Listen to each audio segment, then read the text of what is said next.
บร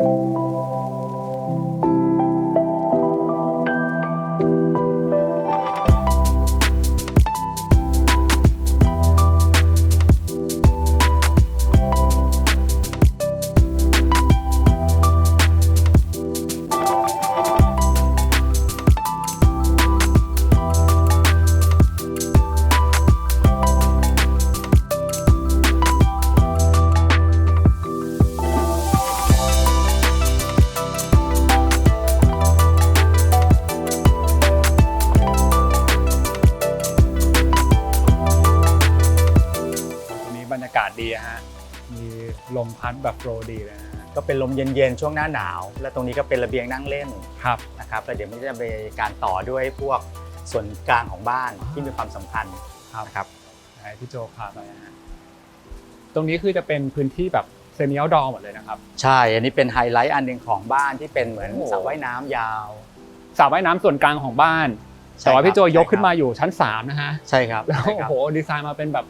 ดับเบิลรูมสูงเลยครับอันนี้เราจะมีเขาเรียกว่าคำว่าสกายนำหน้าตลอดอันนี้บ้านหลังนี้นะฮะใช่อันนี้เราเรียกสกายพูลครับแต่ที่อยู่เหนือของเราอันนี้คือสกายสแตร์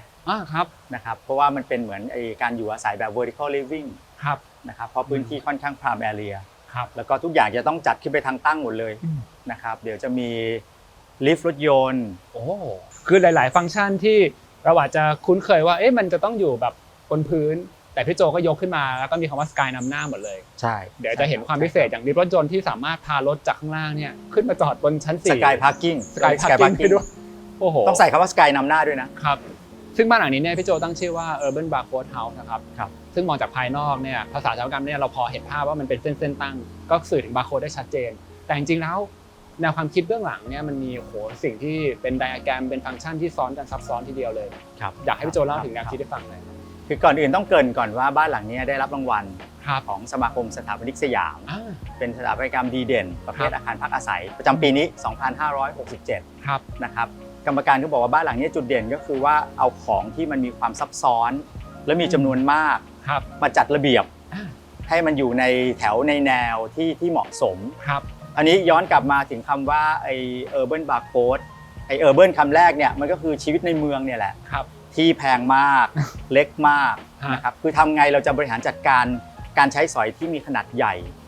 มาหยอดลงไปในพื้นที่ที่มีขนาดจำกัด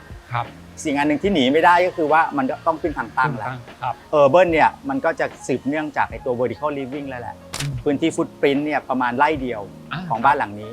ยัดฟังก์ชันทั้งหมด 6,000 ตารางเมตรที่เป็นพื้นที่ใช้สอยจริงๆนะครับยังไม่รวมถนนอะไรต่างๆซึ่งคราวนี้พอมัน plus กับคำว่า barcode เนี่ยมันก็คือการเทคนิคการบริหารจัดการเหมือนจัดระเบียบของเหมือนกันเอาไว้ด้วยกันของต่างกันเนี่ยก็ไปอยู่อีกที่นึงจัดไปจัดมาเนี่ยเราสับไปสับมาเนี่ยเราจะได้ประมาณ6 barcode เหมือนเป็น6แท่งนะ6แท่ง6 diagram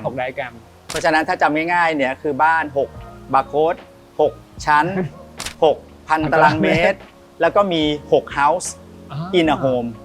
มีบ้าน6หลังเลย6หลังซ้อนกันอยู่ในนี้นะครับก็คือมีเจ้าของ4ครับแล้วก็มีส่วนกลาง1หลังที่5หลังที่6ก็เป็นส่วนบริการแล้วก็ส่วนจอดรถเพราะฉะนั้นเราจะคุยกันด้วยเลข6นำหมดเลยครับไม่ได้ใบหวยนะครับเป็นเลข6นำหลังนี้เดี๋ยวผมไปซื้อเลยแต่ต้องบอกทุกคนก่อนว่าหลายๆครั้งเวลาเราเห็นบ้านลักษณะแบบนี้เนี่ยก็มักจะเป็นรูปแบบของการวางแปลนที่ง่ายๆเช่น6ชั้นคุณก็ย่าง6ชั้นไปเลย6บ้านขึ้นลิฟต์มาก็แตกออกไปนะฮะซึ่งเป็นเบสิกมากๆแต่ว่าบ้านหลังนี้เนี่ยวิธีการจัดฟังก์ชันวางสเปซต่างๆจะไม่ได้เบสิกแบบนั้นใช่พี่โจก็จะมีการไขว้เป็นดับเบิลวอลลุ่มบ้างเป็นอะไรแบบนี้ใช่ไหมเหมือนเราเล่นจิ๊กซอว์เหมือนต่อเลโก้คราวนี้ถ้าเราอธิบายเจ้า6บาร์โค้ดเนี่ย2อันแรกที่เราอยู่เนี่ยอันนี้เราเรียกบาร์โค้ดที่1กับบาร์โค้ดที่2เนี่ยจะเป็น residence ในชั้น4 5 6คือเป็นห้องพักอาศัยบ้านพักอาศัย2อันแรกนี่ถ้าสมมติอธิบายชัดเจนก็คือผมมองตึกนี้เหมือนเป็นคล้ายๆ6ห้องแถวอย่างนี้ได้ไหมครับพี่โจได้แล้วก็เป็นห้อง1ห้อง2ใช่อันนี้คือ2ห้องแรกนะครับส่วนชั้น1 2 3เนี่ยจะเป็นส่วนกลางอันนี้เราอยู่ที่บาร์โค้ดที่1เลยชั้นที่3โอเค1ชั้น3นี่คือ2อันแรกอธิบายแบบนี้ฟังง่ายเลยฮะครับผมแล้วก็อีก2อันก็คือ resident เหมือนกันที่อยู่ซ้ายมือสุดนะครับขอยืมมือแก๊ปอีก2อันได้ไหมครับ2อันนี่2อันตรงกลาง2อันตรงกลางนี่คือจะเป็นส่วนกลางเพราะฉะนั้น residence ส่วนกลาง residence เพ ราะฉะนั้นไอเหตุผลที่เราวางเจ้า main circulation เนี่ยที่จะประกอบไปด้วยบันไดหลักลิฟต์รถยนต์ลิฟต์คนบันไดหนีไฟจะอยู่ที่บาร์โค้ดที่3 4ที่เป็นนิ้วของแก๊ปเท่านั้นเวลาคนขึ้นมา circulation ตรงกลางก็จะแตกออกซ้ายขวา2ฝั่งใช่ครับอย่างนี้ในแต่ละชั้นใช่ครับถามว่าดียังไงครับคือเวลาเราวาง circulation อยู่ตรงกลางแล้วเรามีตัว residence หรือพื้นที่ส่วนกลางอยู่ซ้ายขวาเนี่ยอย่างเงี้ยชัดเจนเลยครับ cross ventilation cross ไอตัว natural lighting แสงเข้าได้3ด้านเลยถ้าสังเกตดูเนี่ยลมมาแดดมาแสงมาทุกด้านเลยนะครับ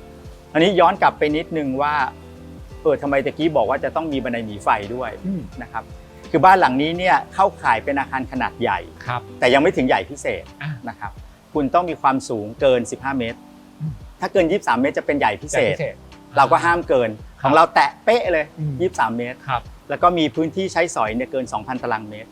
เพราะฉะนั้นสิ่งที่ถูกควบคุมก็คือการคำนวณที่จอดรถบันไดหนีไฟแล้วก็ที่บอกว่ามีลิฟต์ต่างๆเนี่ยจำเป็นต้องมีเพราะว่าเราสูงเกิน4 ชั้นจำเป็นต้องมีลิฟต์ passenger แต่เราแถมอีกการหนึ่งคือลิฟต์รถยนต์ซึ่งอันนี้มันจะได้คอนเซปต์ของไอตัว vertical living เหมือนบ้านลอยฟ้าอยู่4 อันกลางอากาศนะครับซึ่งถ้าเป็นบ้านทั่วไปที่ผมเคยเห็นมาส่วนมากจะมีประมาณสัก4 ชั้นไม่เกิน4 ชั้นเพราะต้องเลี่ยงลิฟต์ไม่งั้นต้องมีลิฟต์ก็จะเป็น3 ชั้นครึ่งแต่ของเราโดนทุกกฎเลยเพราะฉะนั้นจำเป็นต้องมีบันไดหนีไฟจำเป็นต้องถูกคอนโทรลด้วยการคำนวณที่จอดรถ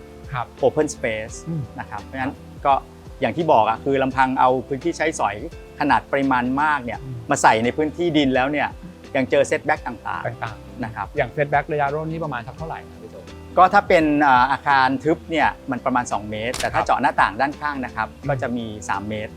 ส่วนด้านหน้าก็คือไอตัวเส้นเฉียงเซตแบ็กครับ2 เท่าของความกว้างถนนขึ้นไปก็เป็นเส้นเฉียงมาซึ่งเราเปิด Open Space ด้านหน้าเป็นสวนเนี่ยอันนี้เราปลอดภัยอยู่แล้วโอเคครับทีนี้ถามต่อเนื่องมาถึง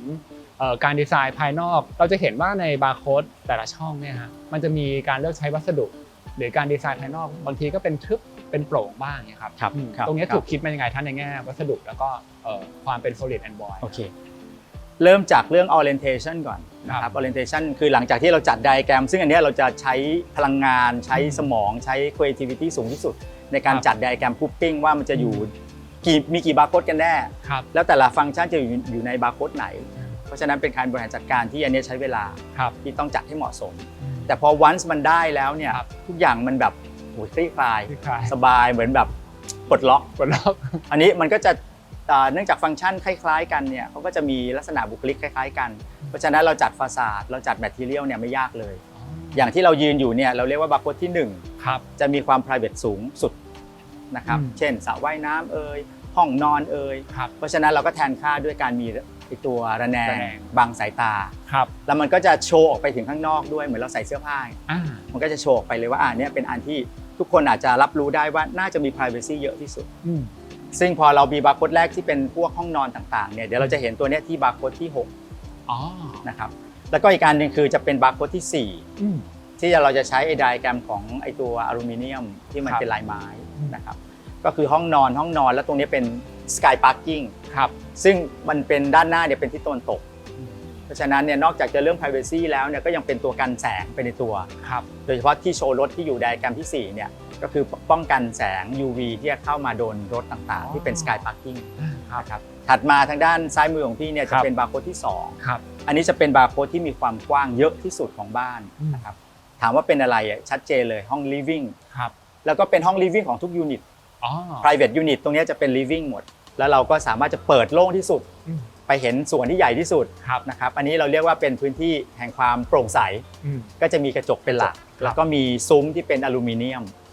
แล้วเราก็จะเสริมความทันสมัยด้วยการใช้ลักษณะที่เทปเปอร์ก็คือปลายให้แหลมให้ดูท้าทายให้มันดูบาง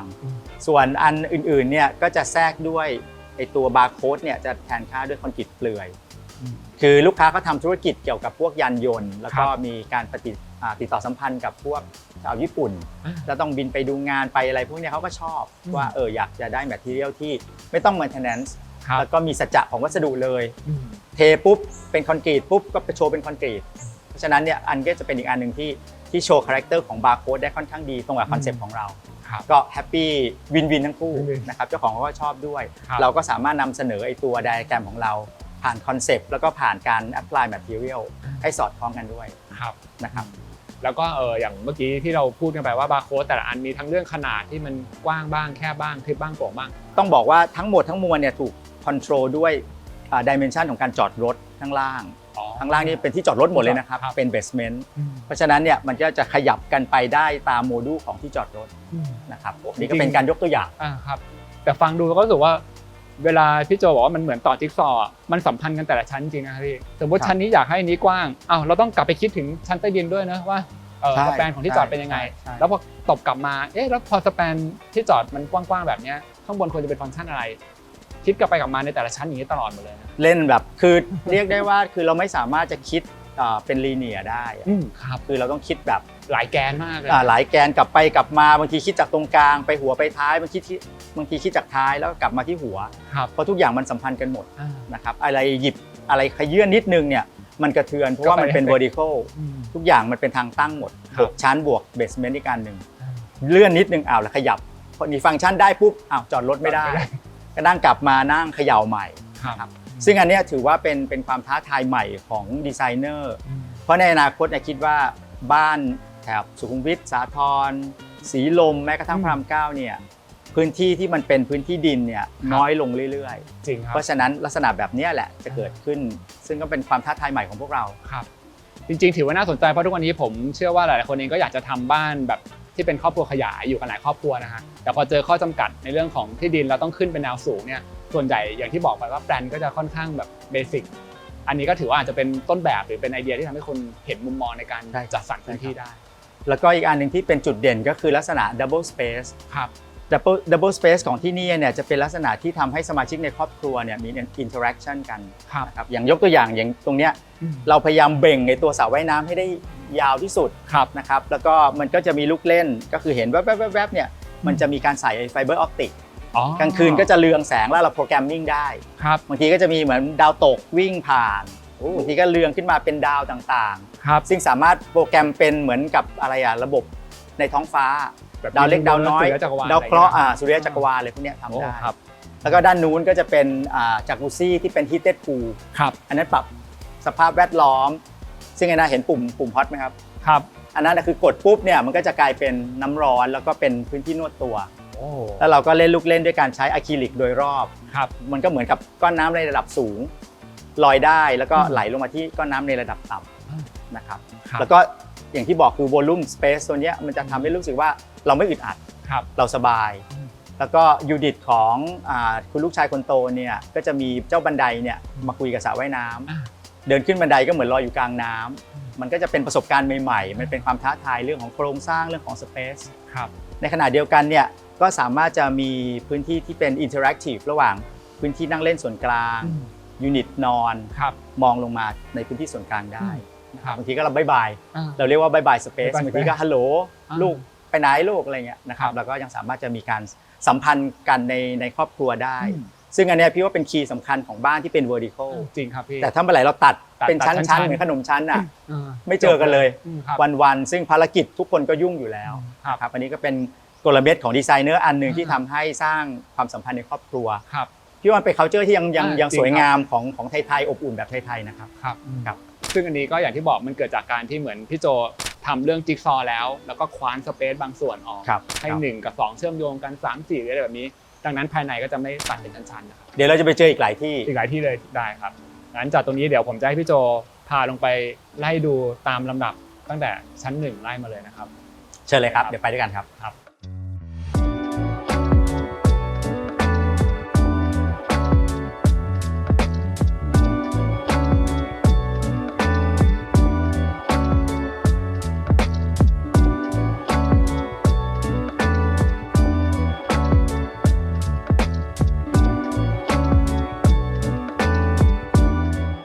จากชั้น3พี่โจก็พาลงลิฟต์ไปชั้นใต้ดินเลยนะฮะครับเซอร์ไพรส์แล้วครับส่วนตัวผมก็ถือว่าเป็น1ไฮไลท์เพราะว่าเป็น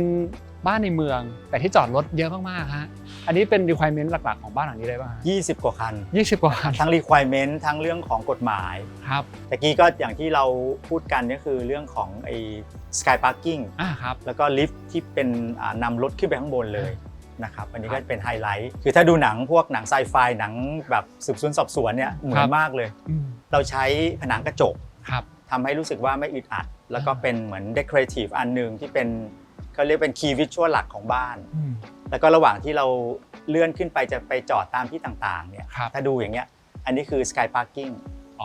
นะครับคือลิฟท์ที่ขึ้นมาปุ๊บเนี่ยมันจะเป็นลิฟท์ที่มีประตูเปิด2ด้านก็จอดเพราะฉะนั้นทุกคนเนี่ยจะมีเหมือนบ้านลอยฟ้าแล้วก็มีที่จอดรถลอยฟ้าของตัวเองโอ้ครับคืออย่างห้องด้านหลังตรงนี้ที่เราเห็นเป็นกระจกเนี่ยจริงๆแล้วทุกๆชั้นถูกดีไซน์มาให้รถเสียบจอดได้หมดเลยใช่ก็จะเหมือนเป็นพื้นที่ที่เราโชว์รถอันนี้คือ sky parking จริงๆเลยทุกชั้นแล้วก็เหมือนโชว์รูมซึ่งตะกี้ที่บอกก็คือบาร์โค้ด56ก็จะเป็น residence ของลูกคนกลางแล้วก็ลูกคนเล็กนะครับสามารถเข้าจาก Sky Parking ได้เลย Sky Parking ปุ๊บก็เข้ายูนิตได้เลยนะครับอันนี้มาฝั่งทางด้านขวามือที่เป็นบาร์โค้ด12เนี่ยจาก Sky Parking จะเดินเข้ายูนิตเนี่ยจะต้องผ่าน Skybit ก่อนซึ่งอันนี้ก็คือเหตุผลก็คือว่าเราอยากจะเปิดพื้นที่ที่เป็นปอดของบ้านเนี่ยแต่ถ้าเราเอาตัวพื้นที่ทางเข้าหรือ living ไปชนเลยเนี่ยมันจะไม่มีอากาศไม่มีลมเพราะฉะนั้นก็จะเป็นคาแรคเตอร์พิเศษสำหรับวิงทางด้านขวามือก็เป็นคุณพ่อกับลูกคนโตเนี่ยก่อนจะเข้าบ้านต้องผ่านสกายบริดจ์สูดอากาศบริสุทธิ์เต็มปอดก่อนแล้วก็เดินเข้าเมนดอร์หรือเมนเอนทรานซ์ของยูนิตนะครับแต่อย่างที่มีการคุยกันก่อนอันนี้ก็คือพี่โจเลือกเอาตัวลิฟต์เนี่ยไว้ตรงบาร์โค้ดกลางเลยก็คือ3-4นะครับแล้วก็แตกออกสู่ยูนิต2ฝั่งปีกซ้ายขวาแล้วก็ทั้งลิฟต์รถลิฟต์คนนี่คือเป็นเหมือนลิฟต์แก้วใช่ที่ระหว่างทางจะใสหมดมองเห็นสภาพแวดล้อมพอเวลาเราขึ้นปุ๊บเนี่ยเราจะรู้สึกรีแลกซ์มองเห็นความเป็นไปของบ้านด้วยมองเห็นสมาชิกในครอบครัวด้วยเราที่เรายืนอยู่ตรงเนี้ยมันเป็นส่วนที่จะเป็นตัวทางเข้าบ้านที่จะลงไปด้านล่างที่เป็นเบสเมนต์แต่คราวนี้มันก็จะใช้เทคนิคในการออกแบบว่าทุกทีเราเห็นคอนโดที่มีเบสเมนต์มันจะมืดอับไม่ระบายอากาศแต่คราวนี้เราทำยังไงให้มันรู้สึกแบบแบบค่อนข้างเวลคัมรื่นรมแมททีเรียลเราก็ใช้ตัวเดียวกับถนนทางเข้าปูลงไปเลยนะครับแล้วก็ทางโค้งไอตัวสโลปต่างๆเราทำให้สมูทดูไม่แบบชันมากแล้วโค้งใส่พวกไลติ้งมีแมททีเรียลเนี่ยจะรู้สึกเหมือนเป็นแกลเลอรี่เหมือนเข้าไปในซูเปอร์คาร์แกลเลอรี่เข้าไปอีกโลกนึงเหมือนแบบหนังไซไฟนิดนึงนะครับก็อันนี้ก็เป็นอันที่เป็นเทคนิคในการออกแบบอีกการนึงคือแสงธรรมชาติเนื่องจากเป็นด้านทิศตะวันตกเนี่ยแสงก็จะลงไปที่เบสเมนต์แล้วแสงก็จะเอียงเข้าไปให้ความสว่างเกือบจะถึงชั้นใต้ดินเลยเพราะฉะนั้นจะรู้สึกว่ารีแลกซ์แล้วก็รู้สึกเพรสเซนต์ครับนี่เป็นการออกแบบส่วนด้านหน้าเนี่ยอันนี้คือส่วนที่ใหญ่ที่สุดของบ้าน ที่บอกแล้วว่าโอ้โหพื้นที่มันกระเบียดกระเสียนมากเลยนะครับก็เราก็เว้นสวนตรงนี้ไว้นะครับออกแบบโดย Landscape 49นะครับเป็นบาร์โค้ด2ที่มองเห็นสวนได้เยอะที่สุดนะครับตอนนี้ที่เรายืนอยู่เนี่ยคือบาร์โค้ดที่1ซึ่งถ้ามองขึ้นไปนี่ก็คือระแนงสกายพูลจะอยู่ตรงนี้ที่เราลงมาขึ้นไปยืนสระว่ายน้ำใช่แล้วก็ข้างบนก็จะเป็นยูนิตพักอาศัยนะครับส่วนอันที่2ก็เป็น living มองมาเห็นสวนนะครับแล้วก็มองเห็นตัวแลมป์ที่กำลังจะเลื่อนลงไปด้วยแล้วก็ส่วน drop off ที่อยู่ข้างหลังเนี่ยก็จะเป็น1กับ2รวมกันพื้นที่จะเพียงพอในการเรียก full turn สำหรับเทียบรถแล้วก็ drop รถออกมา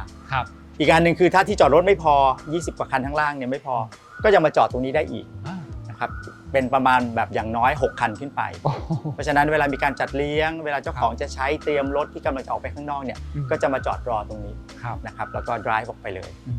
นะครับจริงๆตรงนี้เองก็จะทำให้เห็นเรื่องของสเปซได้ชัดเจนยิ่งขึ้นด้วยว่าถึงแม้พี่โจจะแบ่งออกเป็น6ช่อง6บาร์โค้ดหรือว่า6ช่วงแต่ว่าในบางช่วงเนี่ยมันก็จะมีการเชื่อมโยงระหว่าง1 2 2 3เพื่อทำให้พื้นที่ในแนวราบเนี่ยมันขยายขนาดเพิ่มขึ้นแล้วก็มีลูกเล่นด้วยการทำ double space นะครับซึ่งอันเนี้ยด้านขวามือของพี่เนี่ยก็จะเป็นการทำ double space อีกชนิดหนึ่งข้างบนเนี่ยเป็นพื้นที่สระว่ายน้ำพวกงานระบบเนี่ยเวลาซ่อมต่างๆเนี่ยเปิดฝ้าตรงนี้ได้เลยเพราะฉะนั้นเวลา maintenance จะง่ายมากเกิดมีรอยรั่วรอยหยดอะไรต่างๆเนี่ยก็คือเอาตัวกริลอลูมิเนียมสีดำเนี่ยเอาออกก็สวิตช์ได้เลยไม่ต้องเข้าไปในตัวบ้านนะครับแล้วพวก search tank อะไรต่างๆนี่คืออยู่ใต้นี้หมดเลยใช่อยู่ใต้นี้หมดเลยแล้วก็คราวนี้ไอ้เจ้าตัวนี้ก็คือบาร์โค้ดที่1กับบาร์โค้ดที่2มารวมกันนะครับแล้วก็ด้านที่เป็นด้านที่มองไปปลายสายตาเนี่ยก็จะเป็นห้องนั่งเล่นที่เป็นห้องรับรองเราเรียกว่า formal living 1 unit แต่เดี๋ยวที่เรากำลังจะเดินไปเนี่ยจะเป็น family living ซึ่งใหญ่ที่สุดของบ้านและเป็นพื้นที่ที่ใช้บ่อยที่สุดนะครับเดี๋ยวเราจะไปดูกันแล้วก็รวมกับ living ชั้น3เพราะฉะนั้นอย่างที่เรียนก็คือว่ามี3 living ลูกๆก็สามารถจะ booking จัดคิวบริหารจัดการนะครับแล้วก็อย่างที่เรียนคือช่วงปีใหม่เนี่ยสิ้นปีนี้แบบแทบจะมีการเฉลิมฉลองเกือบทุกวัน นะครับใช้เต็มพื้นที่ ครับ ครับ โอเคครับเดี๋ยวให้พี่โจพาเข้าไปดูด้านในครับ เชิญเลยครับ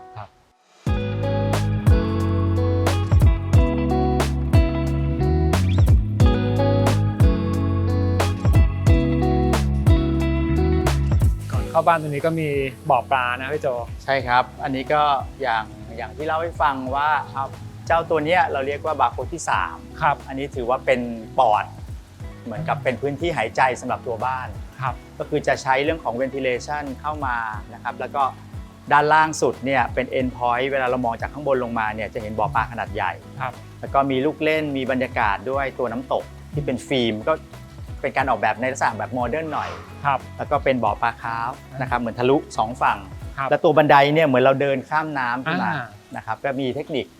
ลดความให้มันมีความซอฟต์สำหรับพื้นที่ที่ดูค่อนข้างแข็งหน่อยสำหรับพื้นที่เทียบรถหรือพื้นที่ drop off ครับ นะครับอันนี้พอเราเป็น end point ปุ๊บเนี่ยเราเงยหน้ามองขึ้นไปด้านบนเนี่ยอันนี้จะทะลุถึงฟ้าเลย ครับ นะครับก็จะมีเราเรียกว่า sky bridge แล้วก็ตัวที่เราเห็นด้านซ้ายมือเนี่ยเราเรียกว่า sky shower อาบน้ำอยู่กลางท้องฟ้าเลยนะครับ อันนี้คือเป็นที่อาบน้ำสำหรับเวลาชั้น3 ชั้น3ที่เราไปตะเกียใช้บริการได้นะครับ ครับ ส่วน Sky Bridge ก็เริ่มตั้งแต่ชั้นนี้เลยนะครับที่เราเห็นแล้วก็ด้านบนอีกนะครับ ครับ ก็เป็นทางเข้าสำหรับยูนิตของลูกชายคนโต แล้วก็ ครับ ทางเข้าของคุณพ่ออย่างที่บอกว่าเหมือนเข้าบ้าน จะมีชานมีตัวสะพานที่จะไปเข้าตัวเมนดอร์ของแต่ละยูนิต ครับ ก็สูดอากาศก่อน อืม ให้มันแบบโปร่งโล่งสบาย ครับ นะครับยิ่งช่วงหน้านี้เนี่ยแบบโหเย็นสบายเลยนะครับแล้วก็เป็นก่อนจะเข้าบ้านเนี่ยเราออกแบบเป็นประตูทึบ ครับ ให้คอนทราสต์กับกระจกถ้าดูเนี่ยจะเป็นกระจกรอบนอกหมด แล้วก็ตัวนี้ให้เน้นด้วยการใช้ตัวประตูไม้ที่เป็น solid มีขนาดความสูงพิเศษนะครับแล้วก็ในขณะเดียวกันเนี่ยจะเห็นปริมาณของคอนกรีตเปลือยภายนอกเนี่ยเยอะที่สุด ครับ แล้วมันจะเป็นตัวบีบสายตานะครับมองไปที่สวนมองไปที่น้ำตกมองเห็นปลาบาร์โค้ดที่3นี่เป็นบ่อปลาแล้วก็เป็นอากาศเป็น ครับ ปอดให้บ้าน ปอดเลย แล้วก็ถ้ามองไปข้างหลังนี่คือ passenger lift สำหรับคน อันนี้ลิฟต์ นะครับก็จะมีการขึ้นลงแต่ตาเราจะรู้สึกแบบตรงนี้โปร่งหมด ครับ แล้วลิฟต์ยกขึ้นไปกระจกก็มองเห็นสภาพแวดล้อมด้านหลัง เพราะฉะนั้นมันก็จะเป็นอีกการหนึ่งในเทคนิคการออกแบบที่ทำให้บ้านไม่มีจุดอับ จริงนะ ก็มองเห็นว่าใครไปใครมามีใครแอบมาซุ่มไหมอะไรพวก ค นี้ รับ เหมือนกับ observe โดยรอบรู้สึกปลอดภัยแล้วก็เข้าตัวในตัวบ้านนะครับ ถือว่าพอได้มาเห็นหลาย ๆ มุมเนี่ยรู้สึกว่าเป็นบ้านแนวตั้งที่แก้ปัญหาเรื่องของแสงธรรมชาติแล้วก็แก้ปัญหาเรื่องมุมมองที่ปกติจะทึบตันนะฮะ ใช่ครับ แต่นี่คือ ใช่ครับ โอ้พี่โจคว้านสเปซหรือบางส่วนก็เชื่อมโยงสเปซอะไรกันแบบ เล่นจิ๊กซอว์เล จิ๊ ย กซอว์เลยฮะ 2 ชั้น 4 ชั้นเดี๋ยวเข้าไปเดี๋ยวเจออีก2 ชั้น ครับเดี๋ยวให้พี่โจพาเข้าไปดูด้านในครับ เดี๋ยวเชิญเลยครับ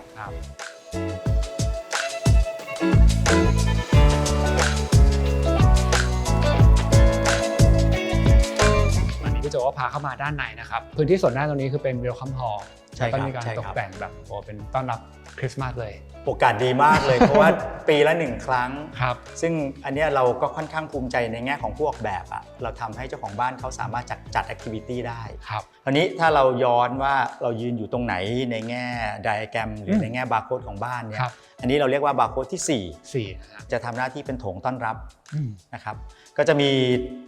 เขาเรียกว่าประชุมกันของทางสัญจรทั้งหมดเลย ครับ นะครับก็ถ้าทางด้านขวามือเนี่ยก็จะมีบันไดหนีไฟหลบอยู่ อันนี้คือซ่อนเนียนๆกับผนัง ใช่ ครับ บันไดหลัก ครับ นะครับแล้วก็ลิฟต์ โดยสาร โดยสารของคน ครับ passenger lift แล้วก็ตัวนี้เห็น ครับ แบบหลังต้นคริสต์มาสยักษ์เนี่ย นี่ ก็จะเป็นลิฟต์รถยนต์ที่ ครับ เรา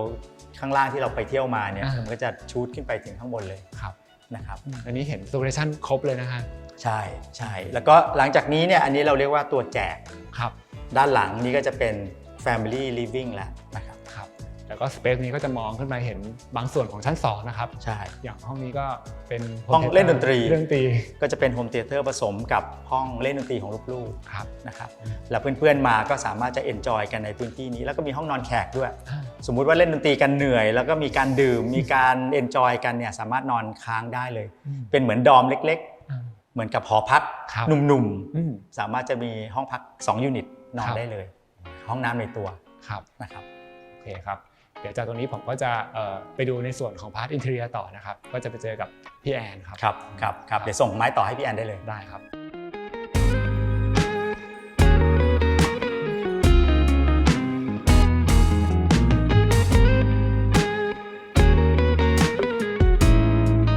มีโอกาส าสได้มาเจอพี่แอนอีกครั้งหนึ่งนะครับค่ะยิน ก็ ดีค่ะ รับช่วงต่อมาจากพี่โจครับเมื่อกี้พื้นที่ Welcome Area นะครับตอนนี้เดินต่อเนื่องเข้ามา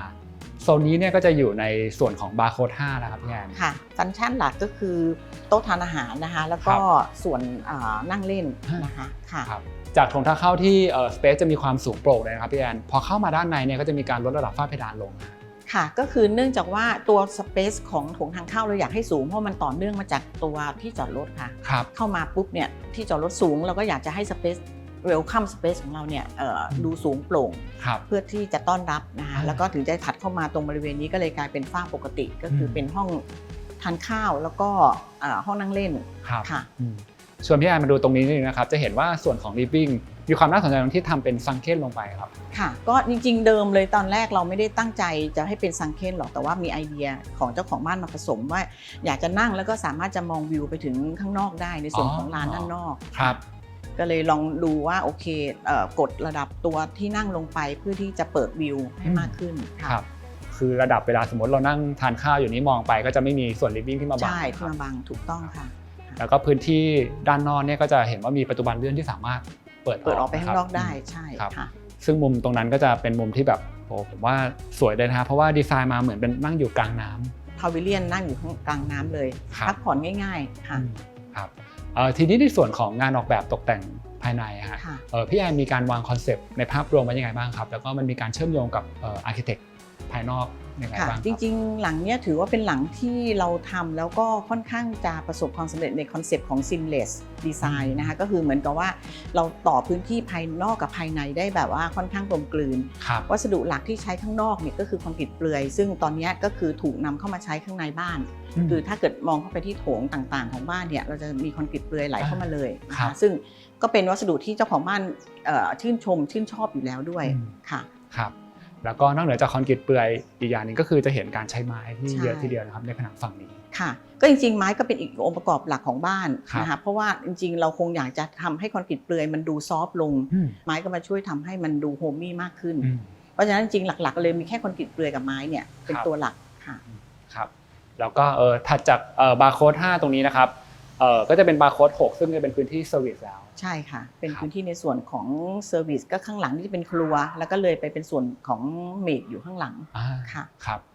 ทีนี้นอกจากพื้นที่ living แล้วก็ dining ตรงนี้เนี่ยอีกฝั่งหนึ่งเมื่อกี้ผมจะมีเห็นเป็นอีกหนึ่ง living ใช่ไหมครับตรงนั้นนี่เป็นฟังก์ชันอะไรครับเดิมในสเปซนั้นเป็นห้องทำงานแล้วก็เชื่อมต่อไปชั้นบนนะคะถ้าแกเห็นชั้นบนของตรงห้องทำงานเนี่ยมันจะเป็นส่วนของไลบรารีเล็กๆนะคะก็คือเป็นทำงานแล้วก็ขึ้นไปเป็นห้องสมุดนะคะแต่เพียงแต่ว่าตอนหลังก็มาปรับเหมือนกับว่าอยากจะให้ไม่อยากจะซีเรียสเป็นห้องทำงานก็เลยปรับเป็นห้องรับรองนะคะก็คือเหมือนกับแบบสำหรับการประชุมหรือการคุยงานเล็กๆของเจ้าของบ้านเองนะคะก็เลยใช้พื้นที่ตรงนั้นแทนตรงห้องทำงานไปส่วนของข้างบนก็เลยปรับเปลี่ยนใหม่ให้เป็นส่วนที่เก็บของสะสมของเจ้าของบ้านค่ะทีนี้อยากถามพี่อันถึงเรื่องของการเลือกเฟอร์นิเจอร์บ้างครับว่าในบ้านหลังนี้หรือว่าในห้องต่างๆครับมีแนวทางในการเลือกเฟอร์นิเจอร์ยังไงบ้างให้แมทช์กับอินทีเรีย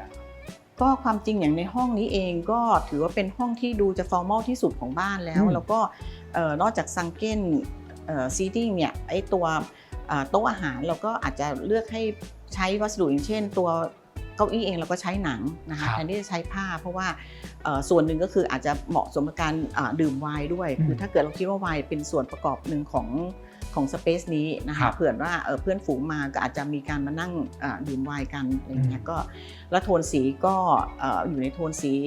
อาจจะเข้มนิดนึงเพื่อที่ให้มันดูเบลนด์กับตัวสเปซของไม้อะไรอย่างนี้ด้วยค่ะครับแล้วก็ในส่วนของห้องรับรองมีแนวทางการเลือกเฟอร์นิเจอร์ไงบ้างครับจะเห็นว่าจะเป็นเฟอร์นิเจอร์ที่มีแบบเส้นโค้งขอบบนอะไรอย่างนี้นะค่ะส่วนในการเลือกเฟอร์นิเจอร์ของห้องนั้นเนี่ยเนื่องจากว่าเป็นห้องเล็กๆก็เลยคิดว่าใช้สีอ่อนๆนะคะเพียงแต่ว่าถ้าเราเข้าไปดูในดีเทลของการเลือกใช้วัสดุเนี่ยมันจะแบบมีวัสดุที่แตกต่างแล้วก็ผสมผสานอย่างเช่นบางตัวโซฟาอาจจะเป็นผ้านะคะอาร์มแชร์อาจจะเป็นหนังแต่อยู่ในสกรีนสีเดียวกันแล้วก็อาจจะมีฟีลลิ่งของความเลือกโค้งมนนิดหน่อยเพื่อให้มันดูรีแลกซ์ขึ้นนะคะครับก็เสริมนิดนึงนะครับว่าตัวเฟอร์นิเจอร์ที่อยู่ในห้องรับรองนี่ก็จะเป็นของทาง Euro Creations นะครับซึ่งก็จะมีหลายแบรนด์แล้วก็มีหลายตัวเลยที่น่าสนใจนะครับผมเริ่มด้วยตัวโต๊ะกลางก่อนเลยแล้วกันนะครับก็จะเป็นของแบรนด์ Casina ซึ่งออกแบบโดย Philip Stark ครับตัวนี้จะชื่อว่า Volage Table นะครับตัวท็อปด้านบนเนี่ยก็จะเป็นหินอ่อนนะครับตัว เบสหรือว่าขาด้านล่างจะเป็นอลูมิเนียมนะครับตัวหินเนี่ยมันก็จะมีขอบโค้งมนนะครับก็ช่วยทำให้ภาพรวมเนี่ยมันดูมีความซอฟต์แล้วก็อีกตัวหนึ่งที่น่าสนใจคือโซฟานะครับชื่อว่าบีมโซฟาก็เป็นของทางแคสซิน่าเหมือนกันออกแบบโดย Patricia Urquiola นะครับซึ่งตัวนี้เองเนี่ยก็จะมีความเรียบคลีนนะครับแต่ก็ยังคงเห็นเส้นสายที่มีความโค้งมนอยู่ก็สามารถเข้ากับตัวโต๊ะกลางได้ในส่วนของอาร์มแชร์เองก็จะเป็นของ Montetti & C นะครับซึ่งก็ถูกเลือกมาให้มีความโค้งมนอีกเช่นเดียวกันครับถือว่าเป็นเซตที่เป็นคนละแบรนด์นะฮะแต่ว่าสามารถจะอยู่ร่วมกันได้อย่างลงตัวเลยส่วนด้านบนชั้น2ที่เป็นพื้นที่โชว์ของสะสมนะครับจะมี1ชั้นวางบุ๊กเชลฟ์ที่ถือว่าดีไซน์น่าสนใจนะฮะจะเป็นของ Montetti & C ออกแบบโดยชองลูเวลนะครับตัวนี้เองเนี่ยก็จะเป็นชั้นวางที่ได้รางวัลแบบ Red Dot Design Award รวมถึงรางวัลอื่นๆด้วยนะครับความเจ๋งคือมันเป็นชั้นวางที่มีความเบาบางนะฮะตัวเส้นแกนที่ทิ้งตรงลงมาเนี่ยก็จะเป็นเหมือนอลูมิเนียมเล็กๆบางๆเลยครับตัวชั้นวางแต่ละชั้นเองก็จะดูเหมือนลอยได้นะครับเวลาเราไปจับเนี่ยมันสามารถจะแกว่งคือเราสามารถเลือกให้มันยึดติดกับผนังก็ได้หรือให้มันลอยตัวแบบนี้ก็ได้นะครับอย่างของที่นี่เองเนี่ยส่วนที่มันฟิกจะเป็นส่วนด้านบนที่ยึดติดกับฝ้าเพดานนะครับแล้วก็ด้านล่างเองก็จะลักษณะเหมือนเป็นโมดูล่าที่สามารถจะถอดประกอบได้แต่ถึงแม้จะมีความบางแบบนี้เนี่ยก็สามารถจะรองรับน้ำหนักได้เยอะนะครับจะวางเป็นหนังสือก็ได้หรือวางเป็นของสะสมแบบนี้ก็ได้ครับ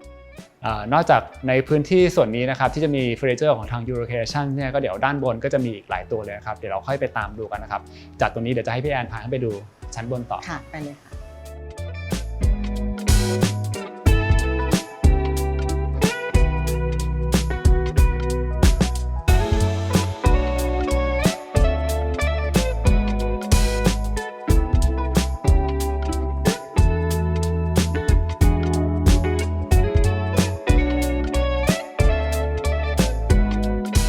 พี่แอนก็พาขึ้นมาชั้น3อีกครั้งหนึ่งนะครับเมื่อกี้เราเดินขึ้นบันไดมาฮะต้องบอกว่าเป็นโถงบันไดที่สวยงามเลยครับพี่แอนค่ะเราก็ตั้งใจทำให้บันไดเนี่ยมันดูเบานะคะคือมันเหมือนลอยอยู่ในโถงของผนังคอนกรีตค่ะก็คือเราก็เลยใช้ลูกนอนบันไดเป็นไม้แล้วก็มีราวกันตกกระจกเสียบอยู่ค่ะเหมือนถ้ามองไกลๆก็จะรู้สึกว่าตัวไม้เนี่ยมันลอยอยู่ในตัวโถงบันไดค่ะครับแล้วก็อย่างในส่วนของบาร์โค้ด3กับ4ที่อยู่ตรงนี้นะครับก็จะเป็นฟังก์ชันของเหมือนบาร์เคาน์เตอร์บาร์อย่างนี้ใช่ไหมครับค่ะก็จริงๆชั้นเนี้ยก็ถือว่าเป็นชั้นเมนฟลอร์อีกชั้นหนึ่งที่เจ้าของบ้านจะมาใช้อยู่เป็นประจำนะคะก็คือจริงๆเหมือนฟังก์ชันหลักก็อาจจะเป็นลักษณะกึ่งเอนเตอร์เทนมีเพื่อนฝูงมาเพราะว่าจะมีฟังก์ชันของสระว่ายน้ำใช่ไหมคะแล้วก็ในส่วนของโถงนี่ก็เป็นโถงแบบliving dining อีกจุดหนึ่งแต่ว่ามันเชื่อมต่อไปที่ตัวบาร์เพราะว่ามีบาร์มีเครื่องดื่มและตัวหลังจากบาร์เครื่องดื่มเองจริงๆเป็นครัวจริงๆที่สามารถจะคุกได้นะคะเนื่องจากว่าลูกชายท่านหนึ่งของเจ้าของบ้านก็ชอบในการทำอาหารแล้วก็ทานกับเพื่อนฝูงค่ะครับก็เป็นฟิลเหมือนแบบกึ่งเวลาเราไปร้านพวกโอมากาเสะอะไรแบบนี้ก็ได้ใช่ไหมครับใช่ค่ะสมมติว่ามีเพื่อนมาก็ทำอาหารให้เพื่อนทำอาหารเลี้ยงกันค่ะแล้วก็มีพื้นที่ที่เปิดประตูมันเลื่อนออกไปยังส่วน outdoor ได้ครับใช่ค่ะรวมถึงด้านหลังเองก็จะมีส่วนของระเบียงด้วยค่ะครับทีนี้ในแง่ของการดีไซน์อินทีเรียครับพี่แอนวัสดุเองก็ยังมีหลายๆส่วนที่ยังคงเหมือนชั้นล่างอยู่ใช่ค่ะคือเราก็คีปในคอนเซปต์ของทั้งหลังเนี่ยให้มีวัสดุน้อยมากก็คือส่วนใหญ่แล้วก็คือเน้นไปที่ตัวคอนกรีตเปลือยซึ่งเป็นผนังของด้านนอกเป็นหลักอยู่แล้วนะคะไม้ไหลเข้ามาใช่ไหลเข้ามาข้างนอกเขามีเชดดิ้งเป็นระแนงไม้อะไรเงี้ยแล้วก็ไหลเข้ามาในส่วนของผนังข้างในเหมือนกันค่ะความจริงเนี่ยเรามาเบรกไม้เพราะว่าเราก็อย่างที่บอกคือเราไม่อยากให้มันดูแข็งจนเกินไปนะคะตรงไหนที่เราเบรกได้แล้วก็มันก็เลยเป็นตัวที่ข้อดีในการซ่อนประตูไปเลยนะคะเพราะว่าฝั่งซ้ายเองเราก็ซ่อนประตูสำหรับบันไดหนีไฟนะคะแล้วก็ฝั่งขวาเนี่ยถ้าแก๊ปเดินไปเนี่ยจะผลักเข้าไปก็เป็นประตูของตัวห้องน้ำค่ะซึ่งห้องน้ำนี้เองเนี่ยผมเห็นมีอีกจุดหนึ่งที่น่าสนใจคือพอเราเข้าไปมันจะเชื่อมต่ออย่างตัวสกายชาวเวอร์ใช่ไหมครับใช่ค่ะซึ่งจริงๆสกายชาวเวอร์ห้องน้ำนี่มันก็คือห้องน้ำสำหรับสระว่ายน้ำก็คือสระว่ายน้ำก็เดินค่ะก็คือเดินไปแล้วก็ไปเข้าห้องน้ำจากอีกทางนึงคือห้องน้ำนี้ใช้ได้2ทางจากด้านในบ้านแล้วก็จากด้านนอกบ้านที่เชื่อมมาที่สระว่ายน้ำครับในส่วนของชั้น3เนี่ยครับนอกจากฟังก์ชันตรงนี้แล้วจะเห็นว่ามันมีทางที่สามารถเข้าไปยังยูนิตที่พักของเป็นลูกชายคนหนึ่งได้ใช่ไหมครับใช่ค่ะก็คือตรงส่วนนี้เป็นส่วนของ common area เราจะไม่รู้เลยว่าจริงๆจะมีทางเข้าของยูนิตเนี่ยอยู่ด้านหลังของครัวนะคะคือเราสร้างผนังครัวมาส่วนหนึ่งก็เป็นตัวบังเพื่อให้ทางเข้ายูนิตของลูกชายเจ้าของบ้านเนี่ยมี privacy ในการเดินเข้าออกยูนิตของตัวเองเนี่ยค่ะครับค่ะ ซึ่งตรงนี้เนี่ยทางเข้าไปก็จะเป็นยูนิตที่เป็นลักษณะแบบดูเพล็กซ์ใช่ไหมฮะใช่ค่ะคือทุกคนในบ้านเนี่ยจะได้ดูเพล็กซ์หมดเพียงแต่ว่าจะสแต็กกันอยู่ชั้นไหนพอขึ้นไปชั้น4เราก็จะมีสเปซเป็นดับเบิลวอลลุ่มของชั้น4ขึ้นไปชั้น5ซึ่งชั้น4ก็จะมีทางเข้าของคุณโชกุนนะคะซึ่งเดี๋ยวแก๊ปจะไปอีกทีหนึ่งก็คือลูกชายอีกท่านหนึ่งแล้วก็ชั้น5ก็จะเป็นของลูกสาวอีกท่านหนึ่งค่ะทุกคนก็จะได้เหมือนออกมาในเวลาเข้าออกจากส่วน common area แล้วก็มีพื้นที่ส่วนกลางที่เชื่อมโยงกันค่ะครับ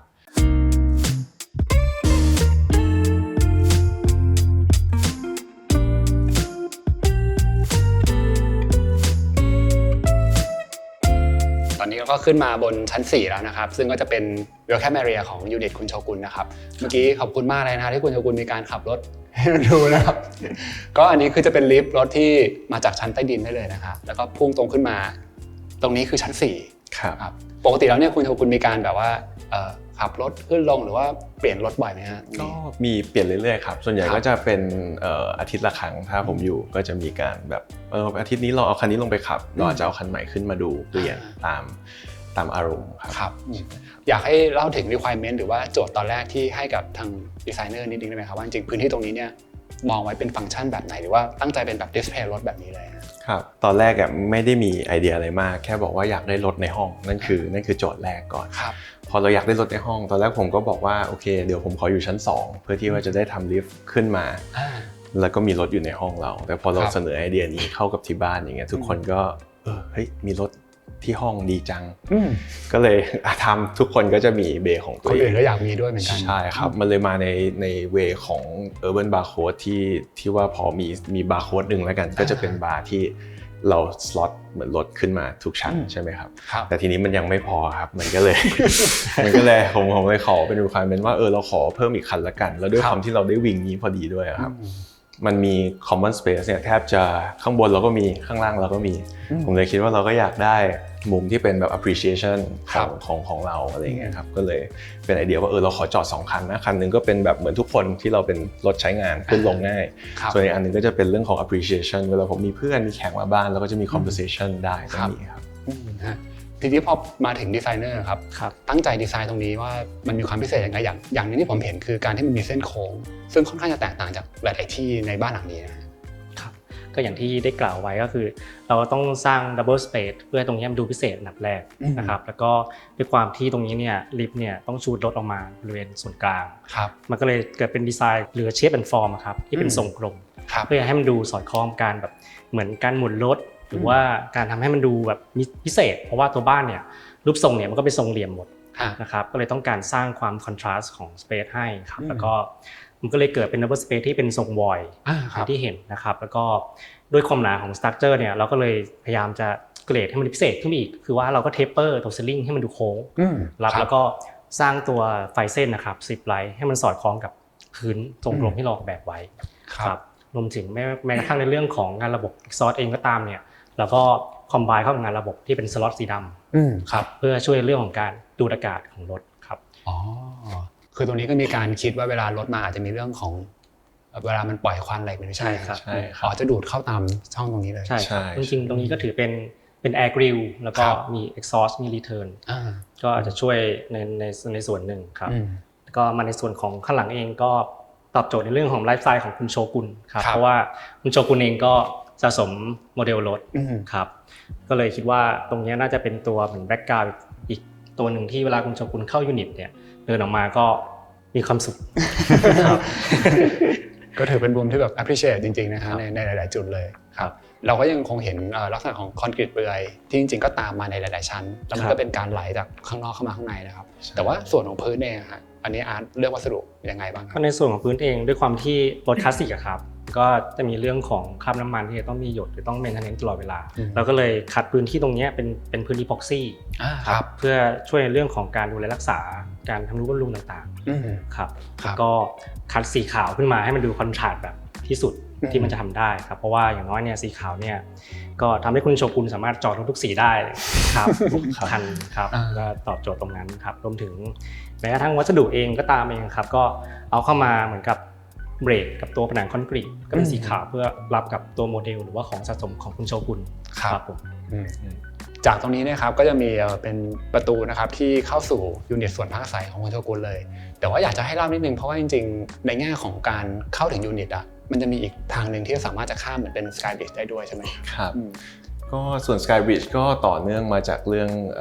บาร์โค้ดที่ผมบอกว่าเราจะจอดรถเป็นชั้นขึ้นมาใช่ไหมครับทีนี้ด้วยวิงที่ของผมมันมีเหมือนแกปของแมสซิ่งพอดีครับเราก็เลยคิดว่าเราจะ connect ยังไงเพื่อให้ว่าตอนแรกก็ปรึกษากับคุณอาร์ตนี่แหละครับว่าเฮ้ยเราทำยังไงเพื่อว่าเราลงจากรถปุ๊บเนี่ยเจอร์นี่ที่เราเดินกลับบ้านปุ๊บเนี่ยเราถอดรองเท้ายังไงเราเข้ามาในบ้านยังไงใช่ไหมครับเราก็เลยแบบคิดว่าถ้ามี access ด้านนอกด้วยมันก็ทำงานง่ายทั้งของเราทั้งของคนเซอร์วิสด้วยครับใช่ครับก็เลยมาเป็นเวนี้ครับซึ่งหลังๆตอนแรกนึกว่าจะไม่ได้ใช้แต่กลายเป็นใช้ค่อนข้างบ่อยนะครับใช่ครับจริงๆผมก็รู้สึกว่ามันมี feeling เหมือนอาการที่แบบบ้านเราเวลาแบบอยู่บนกราวเนี่ยฮะแต่ก็คือถูกยกขึ้นมาอยู่บน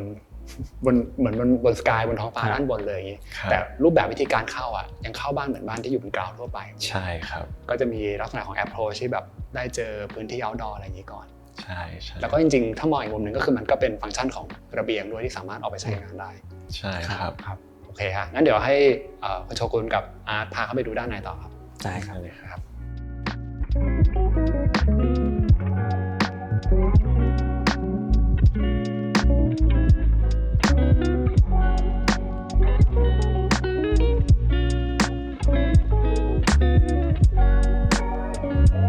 ตอนนี้เราเข้ามาในยูนิตพักอาศัยของโชกุนแล้วนะครับซึ่งก็จะเป็นลักษณะของแบบดูเพล็กซ์นะครับซึ่งจริงๆพี่โจเองก็จะมีบอกแล้วว่า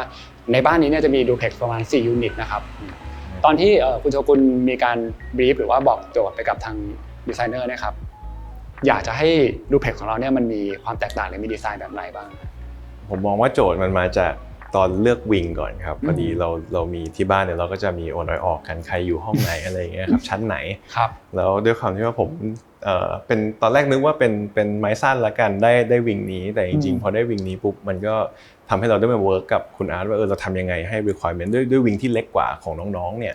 เราจะทำยังไงให้ space ในห้องเราดูโล่งดู connected เพราะผมไม่ชอบแบบซอยนู่นซอยนี่อะไรอย่างเงี้ยครับรู้สึกว่าเราเห็นกันหมดเลยน่าจะใช้งานง่ายครับก็เลยแบบคุยกับคุณอาร์ตว่าผมหลักๆผมชอบทำงานเนาะก็จะมีโซนทำงานของผมแล้วก็มีโซนพักผ่อนแล้วก็ทานข้าวก็จะมีแค่3โซนที่เป็นภาพรวมหลักๆตรงนี้ครับซึ่งลักษณะก็จะเป็นเหมือน Open Plan เชื่อมต่อกันหมดเลยนะครับเข้ามาอยู่ในยูนิตเนี่ยเราก็ต้องการให้พื้นที่มันดูแบบเป็น symmetry ครับ geometric แบบ symmetry ครับเลยแบบอยากจะดีไซน์ให้มันมีดิสเพลย์แต่ว่าโชว์โมเดลที่ใหญ่ขึ้นครับเป็นของสะสมของคุณโชกุนที่มีสเกลที่ค่อนข้างใหญ่เพื่อให้มันตอบรับกับตัว Double Space ครับไม่ว่าจะเป็นถ้วยรางวัลหรือว่าจะเป็นตัวโมเดลขนาด1:12ก็ตามนะครับแล้วก็ในส่วนนี้นี่ก็จะมีความพิเศษตรงที่ว่าด้วยความที่คุณโชกุนบอกว่าจะเล็กกว่าทางน้องๆนิดนึงครับก็เลยดึงดีไซน์ของตัวบันไดครับออกไปนอกอาคารเพื่อให้ตรงพื้นที่นี้มันดูโปร่งมากขึ้นครับแล้วก็เป็นสแควร์มากขึ้นครับมองจากเฟรมนี้อาจจะนึกภาพไม่ออกว่าแล้วบันไดขึ้นไปข้างบนอยู่ตรงไหนจริงๆก็คือมันจะอยู่ด้านหลังดิสเพลย์ตรงนี้นะครับก็คือเราเดินเข้าไปแล้วก็จะเป็นตรงมุมสระว่ายน้ำมองขึ้นมาก็จะเห็นเป็นบันไดนะฮะซึ่งแสดงว่าทุกวันที่คุณโชกุนเดินขึ้นลงเนี่ยก็จะมองเห็นวิวสระว่ายน้ำตลอดเลยก็เลยเป็นที่มาของผมว่าจริงๆแล้วผมนี่แหละคือคนได้ไม้ยาวตอนจับฉลากเหมือนอาจจะแบบไม้สั้นแต่จริงๆแล้วคือเรามีเป็นยูนิตที่พิเศษกว่าอย่างนี้นะครับทีนี้อยากถามถึงเรื่องการเลือกเฟอร์นิเจอร์บ้างครับเห็นว่าคุณโชกุนเองก็มีแบบแบรนด์ที่ชื่นชอบแล้วก็มีอินพุตเรื่องเฟอร์นิเจอร์ค่อนข้างเยอะเลยนี่คือเลือกเองหมดเลยใช่ไหมครับก็ส่วนใหญ่จะเลือกเองครับแต่เราจะคอนเฟิร์มกับทางคุณอาร์ตด้วยครับเพื่อ make sure ว่าทุกอย่างมันโคเฮเรนต์กันในภาพรวมครับจริงๆคีย์หลักก็คือตอนดีไซน์สเปซเนี่ยเราคิดภาพไว้แล้วแหละว่าเราต้องการโต๊ะที่ใหญ่เพื่อให้เราทำงานได้ใช่ไหมนัดทีมงานมาประชุมคุยงานหรือว่าแม้กระทั่งแบบมี R&D โปรเจกต์อะไรบางอย่างนิดหน่อยนะครับโต๊ะนี้มันทำได้หมดอะไรเงี้ยครับพอโต๊ะใหญ่มันก็เหลืออยู่ไม่กี่เจ้าที่ให้ดูใช่ไหมครับเราก็เลยดูไปดูมาก็มาชอบโต๊ะนี้ครับกลายเป็นโต๊ะที่ผมใช้บ่อยที่สุดในบ้านครับใช่พยายาม match color mood and tone ให้เข้ากับบ้านครับเพราะว่าคุณโชกุนเนี่ยก็ใช้พื้นไม้จริงครับซึ่งก็จะมีสีที่เป็น natural อยู่แล้วครับแล้วก็มาสอดคล้องกันที่ตัวนี้สีก็ตรงกับพื้นเลยครับแล้วก็มันจะได้ในเรื่องของเหมือนกับเชิง aerodynamic ครับเพราะว่าประวัติของตัวนี้นี่ก็ดีไซน์มาด้วยความที่เหมือนกับเป็นวิงสูตรที่มาจากเครื่องบินนะครับแล้วก็ใช้เหมือนกับ structure ที่เป็นเหมือน lightweight ค่อนข้าง สลีกไม่เทอะทะเกินไปแล้วก็ได้เรื่องของความยาวที่พิเศษอย่างที่คุณโชกุนอยากได้ครับนี่ตัวนี้ก็จะชื่อ Eva Dining Table นะครับ Eva ก็จะเป็น Dining ของ Table Martini & Fee นะครับจริงๆอย่างที่บอกคือมันค่อนข้างจะแบบ clean simple มากเหมือนเป็นแบบไม้1แผ่นแล้วก็มีขา2ขานะครับแต่ตัวขาอย่างที่เมื่อกี้อาร์ตบอกมันจะมีเหมือนมีแบบเคิร์ฟนิดนึง เคิร์ฟใช่ครับเหมือนเป็นแบบปีกเครื่องบินนี้นะครับแล้วก็ในส่วนของแคทเทอรีนี้เนี่ยโหมันยื่นไปประมาณเมตรนึงเลยอะถือว่าในแง่โครงสร้างก็น่าสนใจมากๆนะฮะถามต่อเนื่องไปถึงด้านบนครับในส่วนของห้องนอนครับมีการดีไซน์ไว้ยังไงบ้างครับก็ตามคอนเซปต์ก่อนแล้วกันนะครับก็ตอนแรกบอกคุณนัทว่าเราอยากได้อะไรที่มันนิ่งๆเรียบๆครับแล้วก็เพิ่มความวอร์มเข้ามานิดนึงครับเหมือนฟีลตอนแรกเราก็ reference ไปบอกว่าสไตล์ญี่ปุ่นแต่เป็นญี่ปุ่นแบบ modern contemporary นะครับก็อาศัยเรื่องของแบบโทนที่มันอุ่นขึ้นอะไรอย่างเงี้ยครับเพราะว่าในเมื่อเมน material ของตึกเราเป็นปูนเป็น concrete texture เนี่ยเราก็อยากเพิ่มความโฮมี่ขึ้นมานิดนึงครับใช่ครับครับอย่างอาร์ตมีการเลือกวัสดุเฟอร์นิเจอร์หรือว่าเป็นเรื่องของ lighting หรือเปล่าที่ทำให้มันเกิด feeling แบบที่คุณโชนต้องการก็ถือว่าเป็นส่วนหนึ่งครับด้วยความที่ตัว layout เนี่ยมันค่อนข้าflatเราก็เลยพยายามดูรูปแบบของเตียงอย่างที่อาจจะมีเป็นเบสไม้ให้มันดูกว้างขึ้นครับเพื่อให้มันให้พื้นที่เนี่ยมันไม่ดูโล่งเกินไป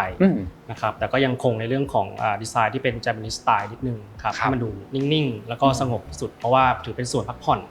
แต่ว่าเราก็พยายามสร้างความพิเศษตรงที่ว่าเราก็ดีไซน์ให้มีกระจกเพื่อให้คุณโชกุนเนี่ยรู้สึกว่ายังมองลงมาก็แล้วยังเห็นแอคทิวิตี้บริเวณส่วน living หลักอยู่ว่าส่วนทำงานครับเพื่อให้พื้นที่มันถูกเชื่อมโยงถึงกันครับแล้วก็เพื่อให้แสงธรรมชาติจากภายนอกเนี่ยเข้าถึงห้องนอนครับเพราะว่าเราดึงพื้นที่ห้องนอนเข้าไปลึกครับผมครับ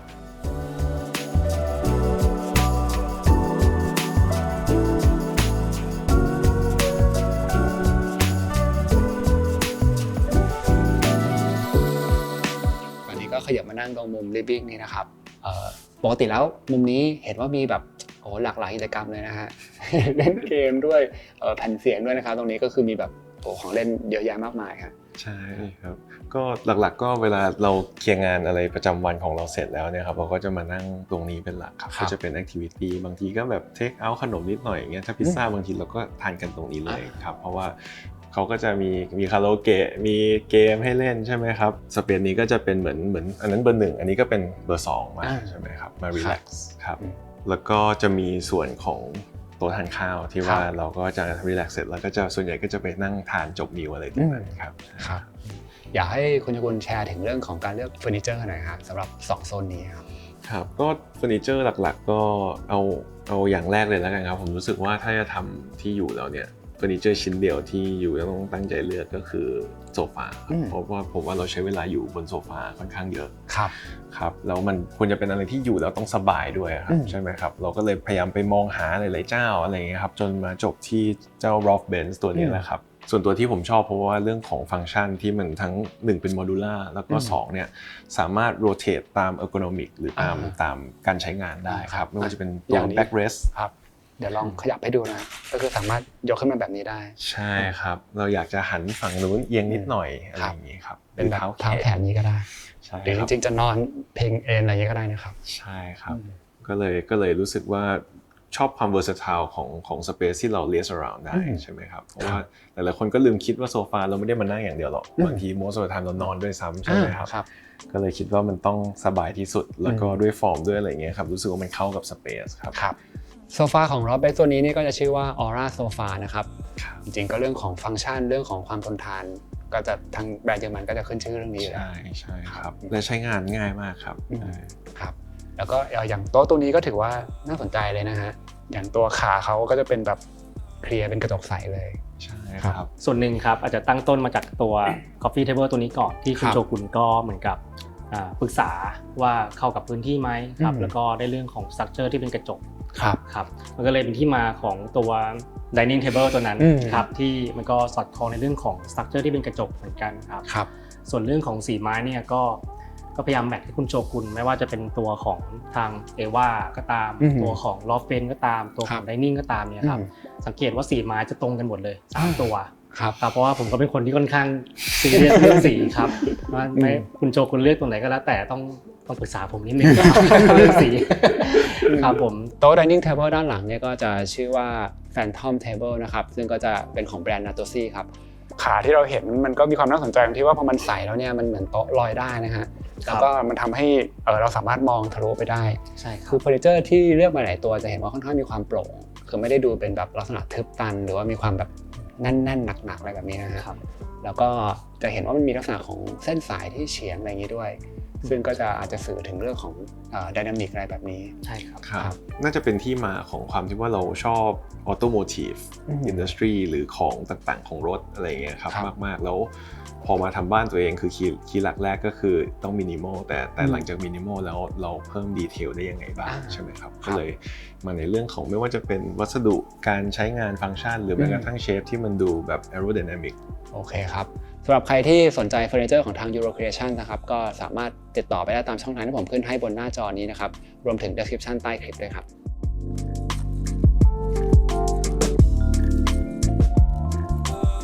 คำถามในช่วงท้ายเนี่ยอยากจะถามคุณโชกุนถึงความรู้สึกหลังจากที่ได้เข้ามาอยู่ในบ้านหลังนี้จริงๆคิดว่าคุณโชกุนอาจจะพูดในมุมที่ก็เรียนทางด้านดีไซน์มาด้วยนะครับบ้านหลังนี้ตอนแรกพี่โจมีบอกแล้วว่าได้รับรางวัลจากสมาคมสถาปนิกสยามนะครับแล้วก็ทางกรรมการเองเนี่ยรู้สึกว่าตัวบ้านมีความคอมพลีเคทแต่พอผมได้เข้ามาที่บ้านหลังนี้จริงๆผมรู้สึกว่ามันเป็นความคอมพลีเคทที่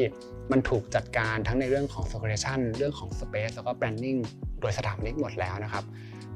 สำหรับคุณโชกุนเองครับมีมุมมองเรื่องนี้ยังไงบ้างครับครับก็ถ้าพูดถึงใน circulation เนี่ยครับถ้าเรามองในมุมแบบแปนกับโซนนิ่งเนี่ยมันจะคอนเซ็ปต์มันคือว่าตรงกลางจะเป็นที่ common area แล้วมันก็จะมีวิงของแต่ละคนที่เป็น duplex overlap กันใช่ไหมครับทีนี้ผมก็เลยมองว่าในมุมมองฐานะ owner ละกันก็พออยู่มีอะไรที่ complicate ในการวางแผนแล้วส่วนใหญ่ผมมองว่าคนมาใช้มันจะกลับกันนะครับมันจะกลายเป็นว่าyou did the work แล้วกลายเป็นว่าตอนนี้มันคนมาใช้ก็คือมาถึงก็เป็นฟังก์ชันตามที่ผมต้องการ requirement ใช่ไหมครับห้องที่ลิงก์กับรถก็ได้ทุกอย่างที่เรา ต้องการหมดอะไรอย่างเงี้ยครับโดยที่ว่าผมว่าไม่รู้ว่าเขาก็ต้องไปลบอะไรยังไงให้มันเกิดขึ้นบ้างนะครับ แต่ว่าด้วยความที่ว่าเราไม่ต้องคุยดีเทลเขาก็คิดมาให้เราหมดแล้วครับมันทำให้เราได้มาโฟกัสเรื่องของว่า user experience จริงๆที่อยากให้เกิดขึ้นในบ้านหรือว่าแม้กระทั่งเรื่องของ material อะไรที่มันแบบ coherent กันในบ้านซึ่งผมก็ด้วยความที่พอเรามีพื้นฐานดีไซน์มานิดนึงเราก็จะรู้สึกว่าเฮ้ยเราอยากให้โซนพวกนี้มันเข้ากันหมด experience มันต้อง seamless ครับมันต้องลูปหนึ่งแล้วพาคนดูมันก็จะดูแบบอยู่คิดมาแล้วครับโอเคครับอย่างอาร์ตมีอะไรอยากเสริมไหมครับก็อย่างที่ทางแก๊ปเล่าไว้ว่าทางคุณโจเริ่มต้นด้วยว่าบ้านหลังนี้ดูใน planning เนี่ยมันดู complicated ก็จริงครับอย่างนี้ต้องขอบคุณในเรื่องของ owner ที่ trust ในเรื่องของ designer ว่าการใช้งานเนี่ยสุดท้ายเนี่ยมันไม่ได้ complicated อย่างนั้นเพราะว่าเราก็คิดมาแล้วเราก็ work out กันหลายครั้งจนแบบมันใช้งานได้จริงแล้วก็สะดวกสบายไม่ค่อยมีอะไรยากครับก็มีแค่เรื่องของการ integrate เรื่องงานต่างๆครับเข้ากับ structure ครับเพราะว่ามันก็มีความสำคัญเพื่อไม่ให้ space ของบ้านมัน